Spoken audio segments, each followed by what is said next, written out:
is just a review anyway, Oh. because I had shared all that. So now we transition to the next phase.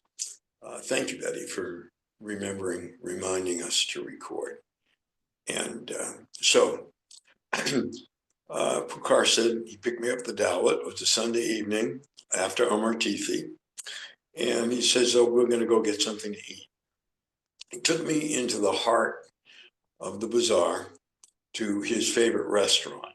And for those of you who had been to the Dowlet, the owner Pilu was a Baba lover, and she cooked Indian food tempered for the Western palate. Well, that was not the case where Pukar and I went. And as you know, Pukar is a big eater, and I had a hard time keeping up with him. And be that as it may, when I woke up the next morning, I was blessed with dysentery. And it was probably a blessing because it kept me grounded to one extent or another as we meandered our way through Hamirpur. So we went to Ville Parle, and by this time I was cramping in the gut, and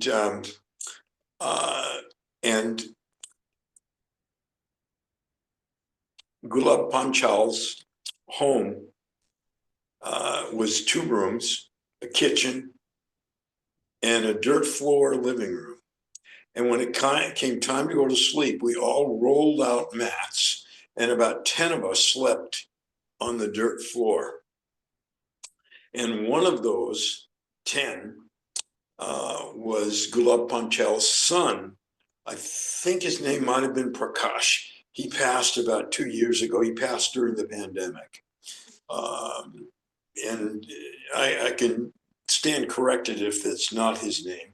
But here I was sleeping next to him, or, within the same 12 by 12 space. And I can't say that I met him. I mean, he was a young boy at that time. Anyway, we taking a train, so I'm cramping, and I learned that there's a homeopathic pharmacy about half a mile away.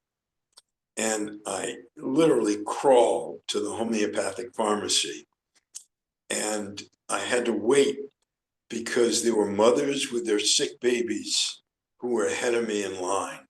So it was at least an hour before I got seen, and I was doubling over in pain. And I finally got my remedy, and it was colocynth. I will never forget that remedy. And it worked quite well. It didn't take away the dysentery, but it leveled it out. So we bid Gulab Panchal and his family goodbye, and we hopped on the train. And when we got to Jhansi, we got off the train. It was 3 o'clock in the morning, and Pukar says, "Come, we're going to go for a walk." I was, well, okay. So, and he takes us on a winding, narrow street, and all of a sudden he stops and he knocks on a door at 3:45 in the morning. And no one comes to the door. He knocks again, and wouldn't you know it, there was a Baba lover in there. And he invited us in, and of course, any time that I would be welcomed into someone's home, I had to take kana. Everybody knows what kana is, don't they? Well, if you don't, it's food of one sort or another. And it was, it was part of the game, part of the process. And I wasn't hungry, and I sure didn't feel like eating, but over and over again. So we spend, I don't know, half an hour, maybe an hour before it's time to go back to the train station to catch a train from Jhansi. And I think our next stop was, if it wasn't Kanpur, it was Hamirpur City. I'll have to check my notes on that. In any event, as we're leaving, the host, the owner of the little apartment or home, he starts weeping. and I can't really fathom what's going on. And he says to me, "You're the first Westerner, the first Western Baba lover who has ever been to my home, and it is as if Baba himself were here." It was as if Baba himself was here. So it was a darshan experience and a magical moment. And I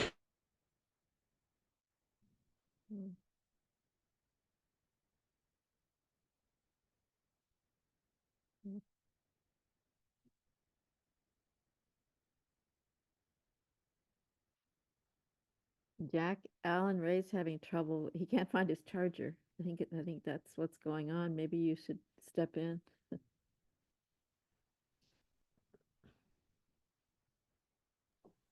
Well, I really can't say much about Hamiyapur. I've never been there. Uh, all that I've learned outside of what Alan Ray spoke about today, I learned from Jonathan Burrows, who spent more than one visit there, but I don't remember what he told me about it all. Um, the one thing I do remember about Hamiyapur is the place where Baba gave his uh, statement about being the avatar. It was in a small hut, and it was 10 minutes to midnight when he called everybody together. And this was February 9th, going on February 10th, 1954.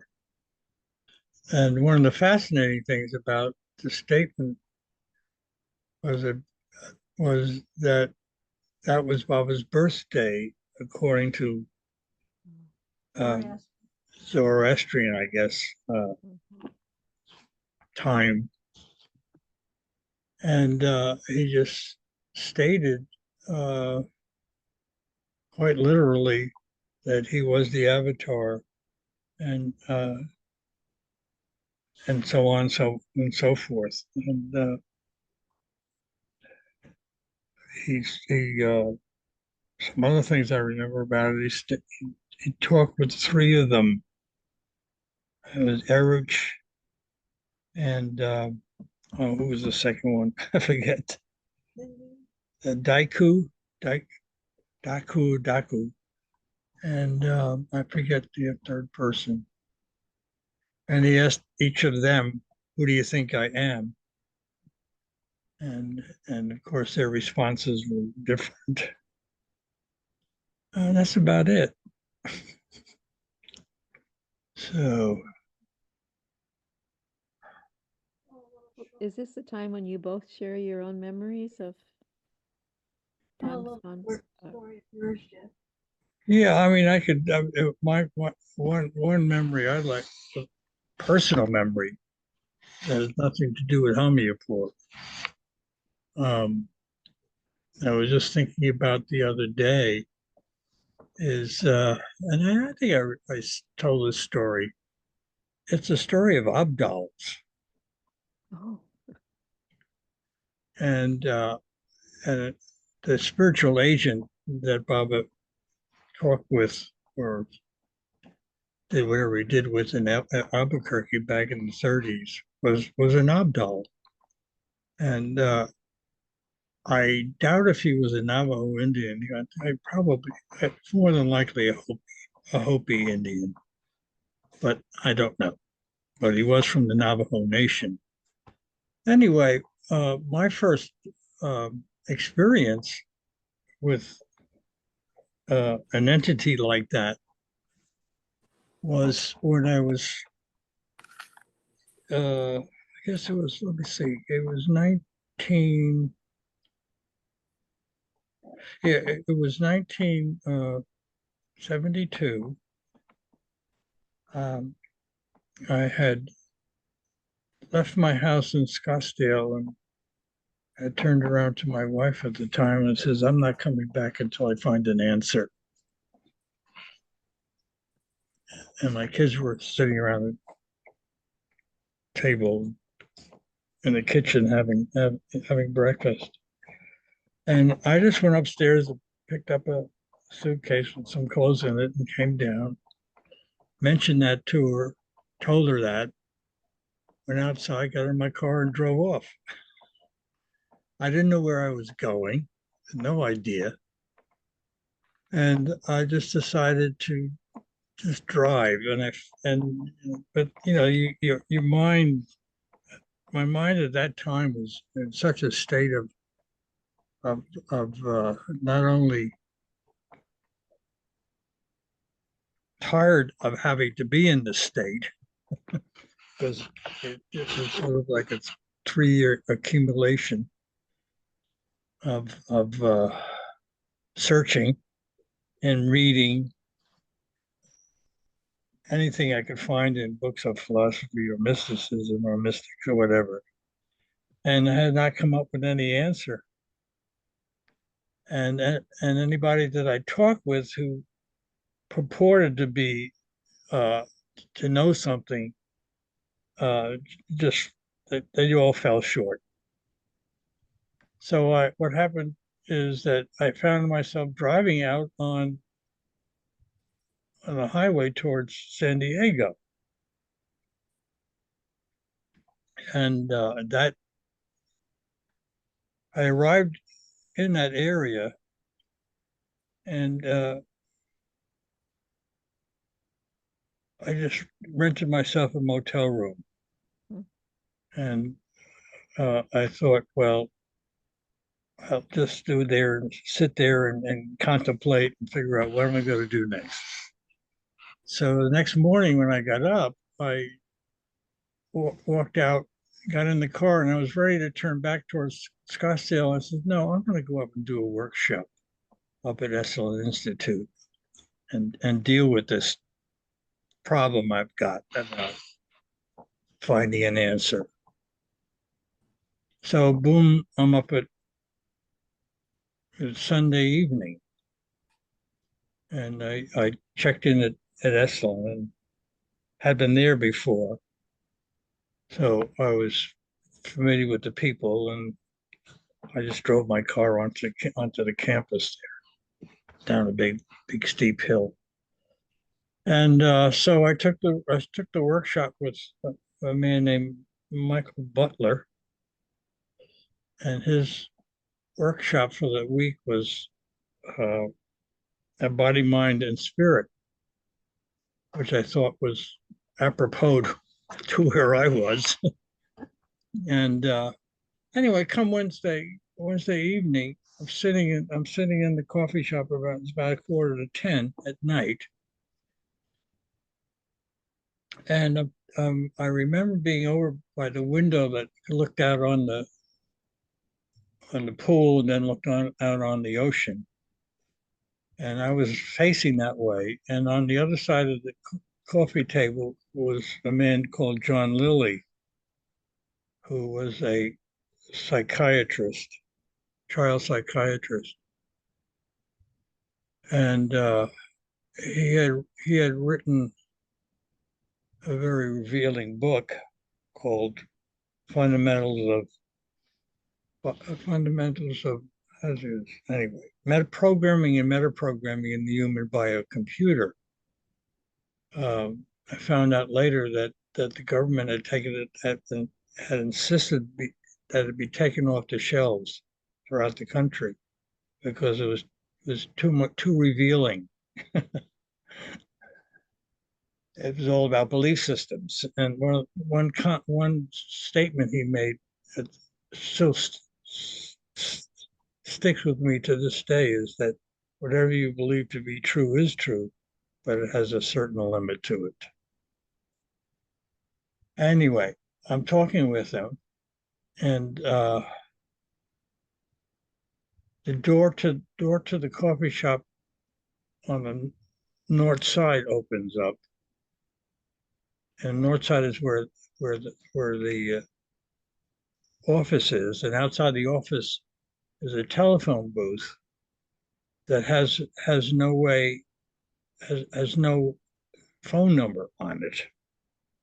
So you can't call into Esalen via that phone. You have to know what the office number is to get anywhere. These are all things that I found out later, after the fact. And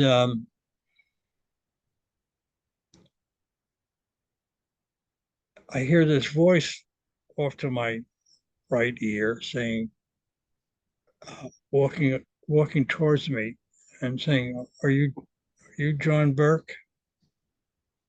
Meaning me. And I turned around, and there was this little woman in a dark print dress, in the aisle, so to speak. So she's about 15, 20 feet from me. And I turned around to her. I said, "Yeah." And she replies, "There's a phone call for you." So I turned back to John Lilly, and I said to Dr. Lilly, I said, "Excuse me, will I answer this phone call?" I didn't know all this about the phone and all that stuff until after the fact. And when I turned around to say thank you to her, she was gone, just disappeared. So I go out and I pick up the phone outside. It's a regular telephone booth. I pick up the phone, and a voice on the other. Before I even got to say hello, the voice on the other side says, "Fly to New York," and hangs up. And I didn't give it any thought, you know. And so when I left the phone booth, I ran it. 5 or 10 minutes. I just kind of wandered around outside by the pool and thinking, "What's going on here?" And I run into a man who lived at Esalen, uh, who was a Shakespearean actor, and I had done a workshop with him with a lot of other people, and he was the type that if you sat around him and he picked up his instrument, or it was a guitar or a mandolin or whatever, he would strike a note and you'd find yourself on the ceiling looking down at him. He had that capability with that, for whatever. So I asked him, I said, "I need to go to New York. And would you take care of my car when I'm gone?" So that was arranged. The next morning, I was off to Monterey, cleared it with Michael, and drove up to Monterey and left him the keys of the car and all that, and flew up from Monterey up to San Francisco, and flew to New York with the intention of going up to the company president's house in Norwalk, Connecticut, to settle the score I had with the uh, editor in chief of the company, the publishing company, who had been bugging me. He was a bean counter at the same time, and I had written back a couple of his requests, telling him to just leave me alone. Anyway, whatever. I was doing pretty damn well in the company, so I was fearless in that regard. And so I found out, and oh yeah, so I drove up to Norwalk, Connecticut, and then rang the bell at the door. They had a lovely house on a kind of a mound, and 2-story and all that stuff. And I rang the bell, and when the door opened, it was his wife that was looking at me. It was roughly 4:30 in the afternoon. And she said to me, automatically said to me, "Oh, hello, John. We've been expecting you." I mean, just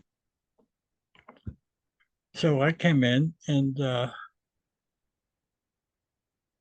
the president of the company came back on the New Haven Railroad, and came up to the house, and I was waiting for him. And we had dinner and all that stuff. And about 10:30 at night, after she left to clean up the dishes on the plate and all that stuff on the table, rather. And I was told that I would no longer be sales manager because he had too many friends in the office that he had to deal with. And my staying in my position would disrupt that. And he didn't want any hassle. He was the president of 3 companies at the same time, and also vice president on the board of directors of the Times Murray Corporation, which is big multinational. And so when I came, so I said, well, give me a few minutes to think about this. And I walked out of the house and just to get some air and clear my head and all that stuff. And I did that. And I remember standing next to a tree, and I had to pee, and I just had no choice but to just pee on the tree there. And I walked back into the house, and I said, Matt, I said, just give me another chance at this. And, it's all new to me and all that stuff. He said, I can't. So he put me on the phone with my nemesis, and I agreed to meet my nemesis at JFK Airport the next morning in American Airlines, because I was flying American back and forth. And to make a long story short, in that regard, I got there and turned over my air travel card and my national telephone card and all this stuff. And I reached into my pocket, and Tom's, his name was Tom. Tom says, well, what are you doing for? I said, I'm just looking for the executive washroom key. I can't find it. Just to bring some levity to the situation. Well, that pissed him off more. So I accompanied him down to the ticket counter, and we're waiting online. And I was standing behind him off his left shoulder, and when he walked up to the teller or whatever you want to call it, and said, one coach ticket to San Francisco, and I put my hand on his left shoulder and says, I come in first class, I'm going out first class. And he grumbled and mumbled and grumbled. And finally, I got my first class ticket, and he was gone. So here I am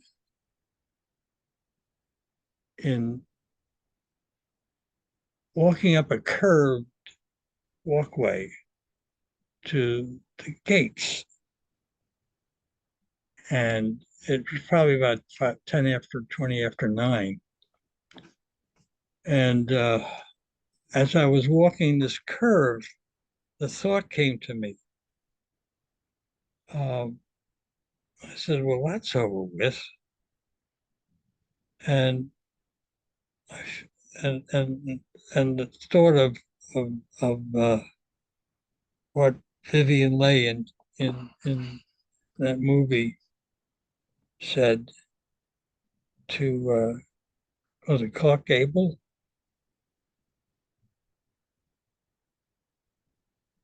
Oh, what was that movie back in '38? Gone with the Wind. Gone with the Wind. Yeah, gotcha. And I said to myself, well, I'll think about it tomorrow. And as I said that, I kind of came up around the curve, and far in the distance, and I could read at gate 5, and that's where I was going, was a guy in a white suit. And if you remember, this was Fred Stenkus. And I looked at, I just glanced at just a glance. So I thought I'll look him up on the plane when I get on it. So I walk up, get my boarding pass, and the board and the collector of the airline stuff was they were in front at a desk in front of a big white trestle, which had two ways in and out. And I walked around. I got my boarding pass, and I walked around, and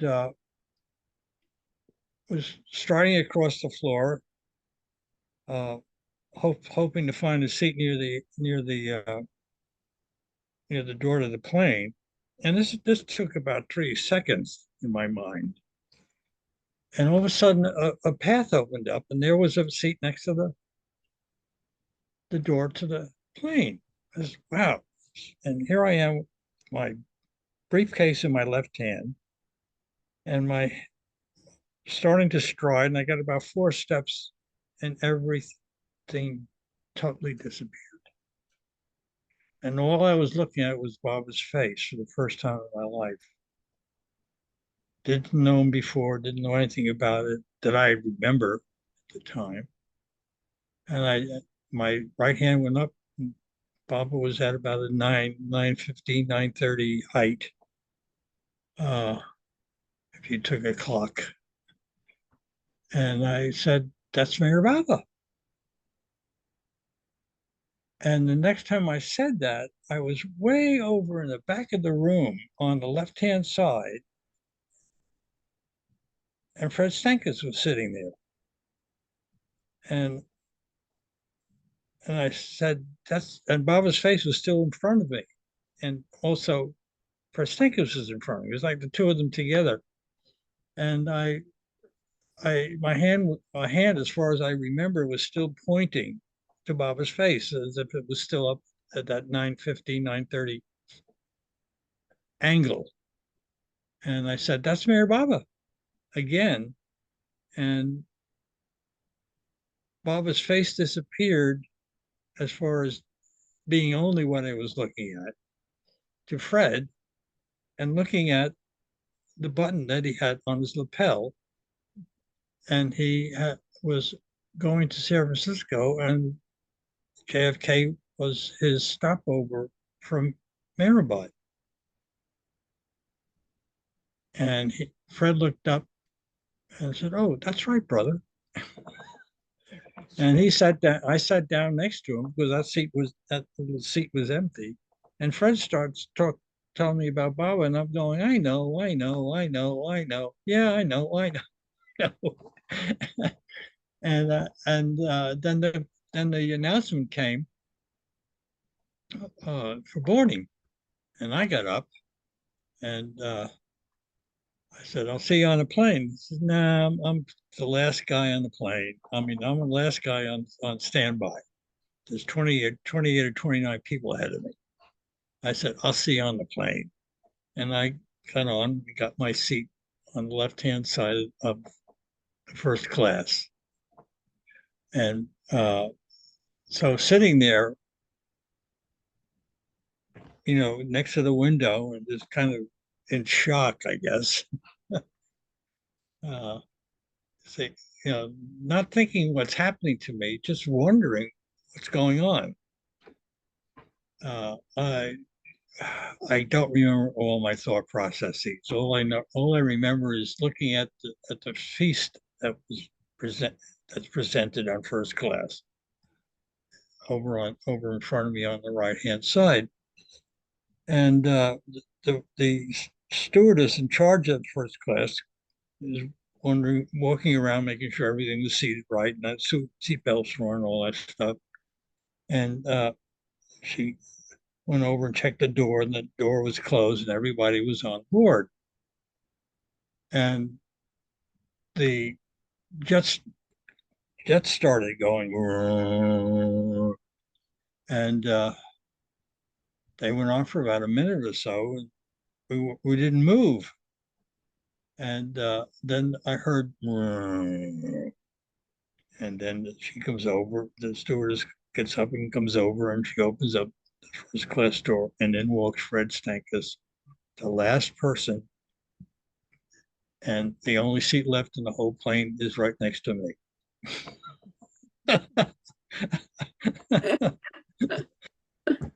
come on. So anyway, we flew, we flew to San Francisco, and I spent a day or two with him. Got back down to Monterey, got picked up in my car, and I went through all the arrangements for that, and stayed and finished the workshop. Now Friday comes along, and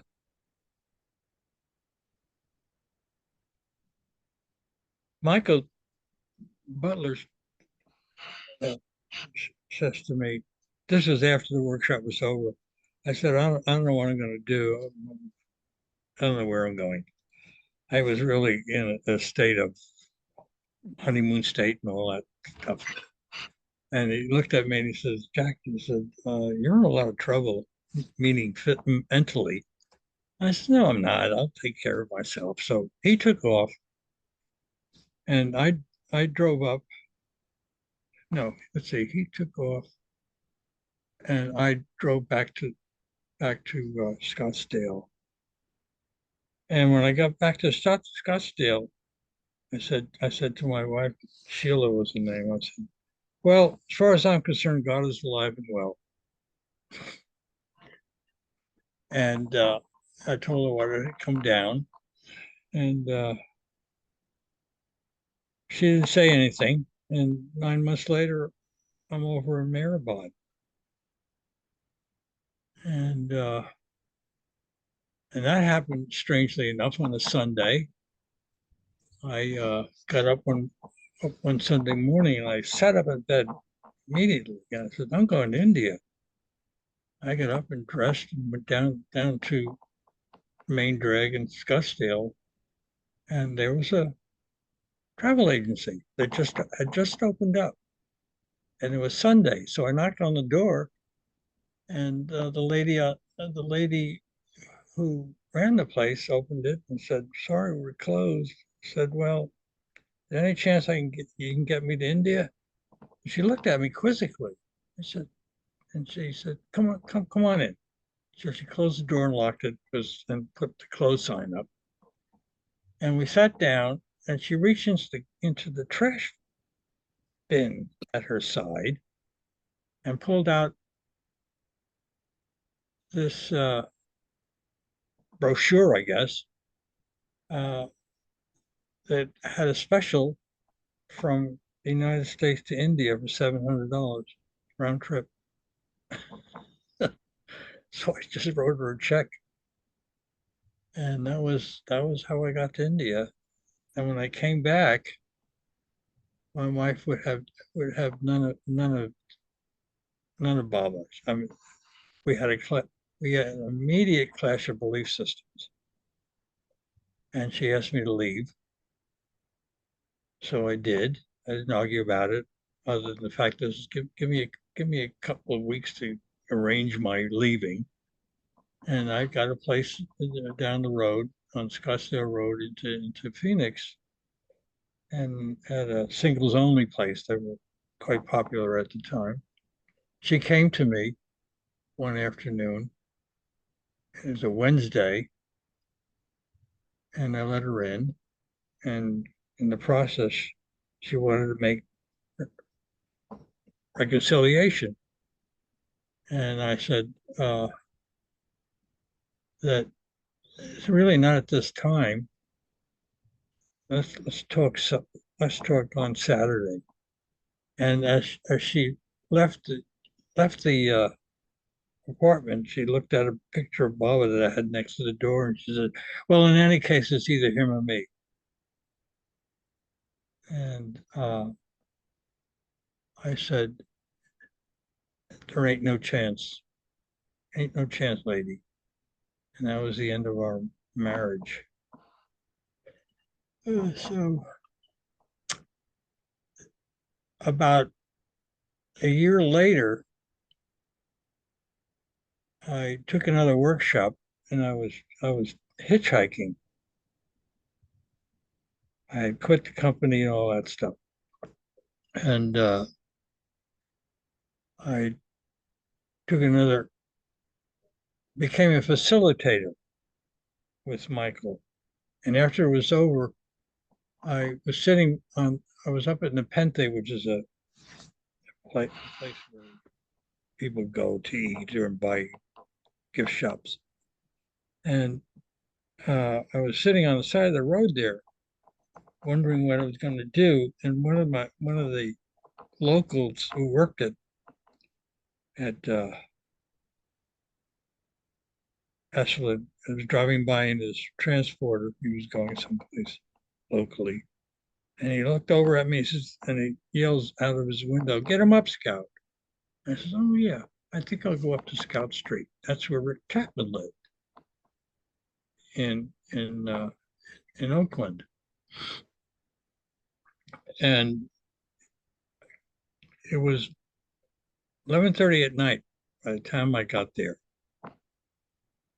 I mean, into Berkeley and Oakland area. And I was sitting on the side of the road on University Avenue in Berkeley after having found out from Steve Shev at the little hole-in-the-wall Baba restaurant across the street that there was no room in the inn anywhere.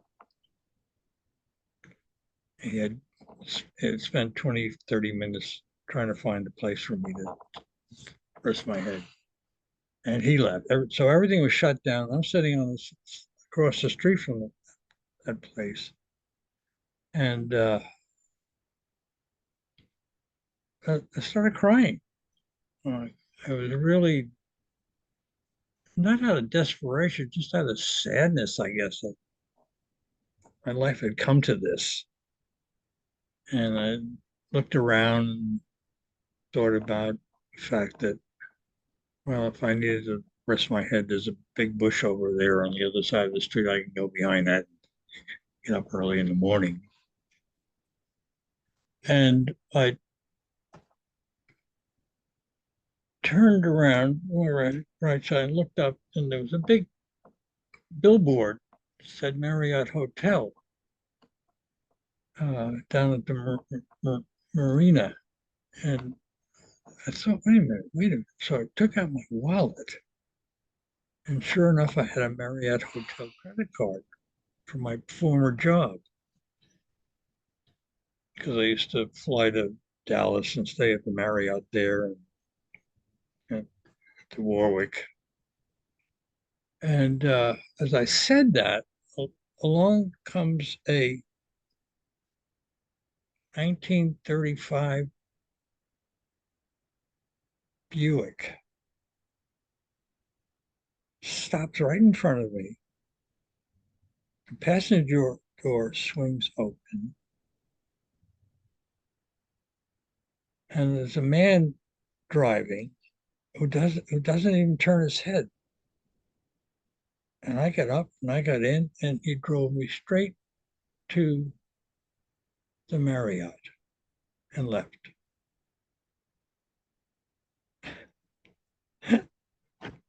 So that was my second Abdul. And the next morning, without my asking or doing anything, the phone rings at 8:30, and it's Alan Cohen.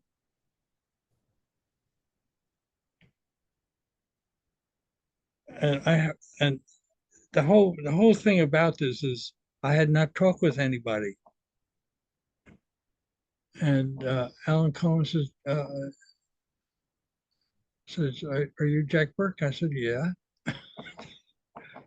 And I said, "I'd like you to come with me this afternoon around 2:30.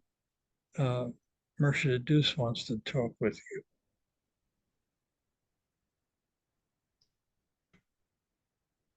So we met, brought me over there, left, and all that transpired. So that's my Abdal story. They're taking up the time.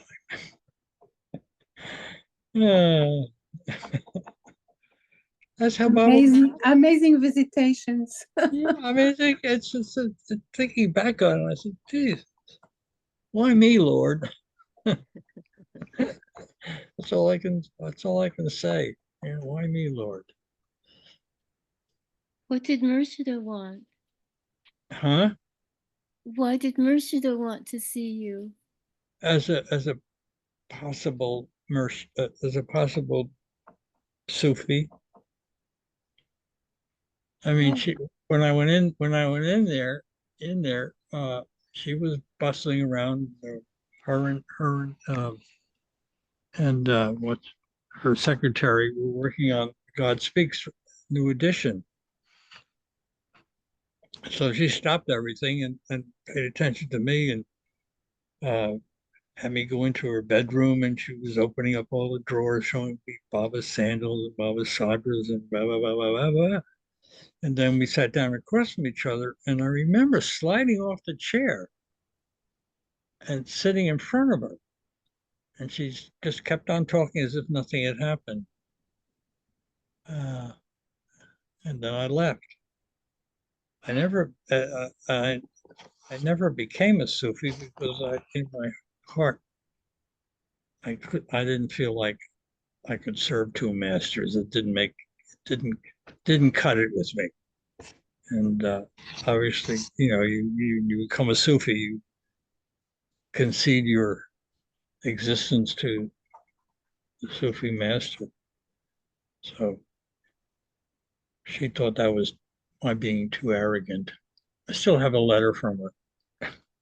Remember, she sent to me, called me the most arrogant man she ever knew. Oh, how did they find out about you? That's a mystery. I never was told. Mm. I have no idea. So thank you for listening. It's fun remembrances. Wow, what a great absorbing. story. Yeah. One of many. I mean, I've got a ton of them. Of That was good. strange circumstances in my life. I always felt like the angel of doom because every company I worked for after I left, they just shut down and disintegrated, gone, whatever reasons. Mm. I never inquired nor cared to, but that's funny. Yeah, Did you say that you had stayed with Fred for a time? You visited? yeah. A man named what was his name? He was a Baba lover, but I never heard of him again. I can't. It was about 2 nights. Um, It'll probably come to me an hour or two from now. It'll just pop in my head. Was this in Oakland? Excuse me? In Oakland? No, he lived in San Francisco. Fred. Oh, mhm. Fred, I don't know where Fred lived in LA. I don't know LA. where Fred lived at this would be 1973, 74. Yeah. No, this was 72 rather at this time. But where Fred ended up, well, he obviously ended up in LA. Um, and you probably know the guy we stayed with. I just can't remember what it is. Stephen Ash. No, it doesn't make sense. Oh, wow. Wow.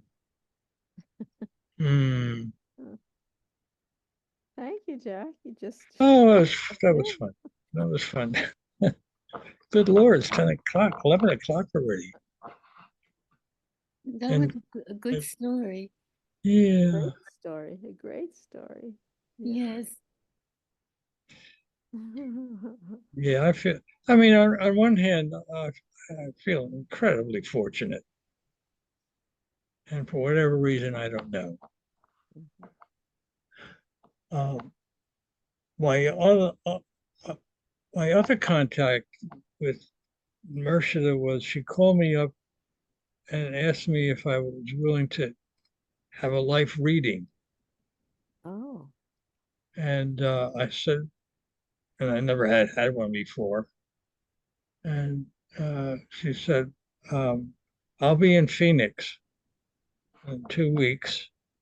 And I want you to have a life reading with a woman that I know who turned out to be a woman called Nevadell Hunter.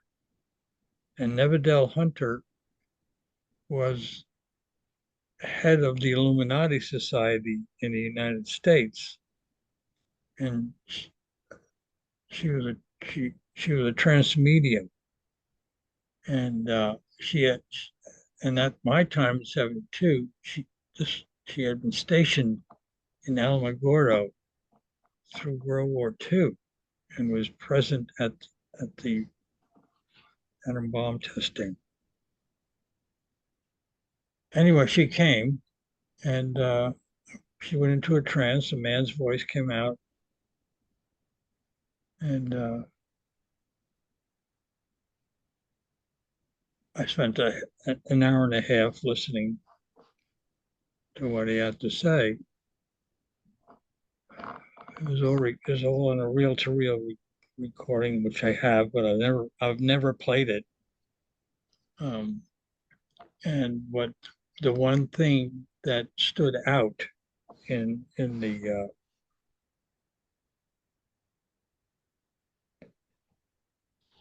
meeting was that I was told that I would live to be 91. And this is my chance to go all the way. And those two things have stuck with me since. Yay. How old are you now, Hold Jack? on to the second one. How And But magic can have to go hand in hand with you, though. how old are you now? I'll be 88 in about 6 weeks. Oh, Yeah, I mean, whatever Baba's will is. I mean, I've always attenuated with that statement in my heart. I mean, it's Yeah, up to him when it comes to. He's the one to decide. Oh yeah, not me. But I play with it. Yeah. But take magic with you. Yeah, Yeah. How can you go alone? yeah. Magic. So in 2029, after I'm gone, you'll remember that I told you this. I will say hi to you. Yeah. Enjoy. Yeah. Okay. Sit with Baba, drink his wine. Okay. Well, thank you all for wow. listening Thank to you, me. Jack. You know, this is all recorded. That's all right. It'll be, Yeah. yeah. I'm I just- kind of said the same thing to some degree when I did two Robin Vogel's um, things. So it's recorded in 2 places. And it's nice to do that because you remember things you didn't say in one. They come in the second. Okay. I will see you guys again. all right. All right. Thank you for listening. Bye-bye now. Thank you for telling. Thank you for Hey, telling the Baba, thank story, you. Jai Baba. Thank you for your shares. Yes.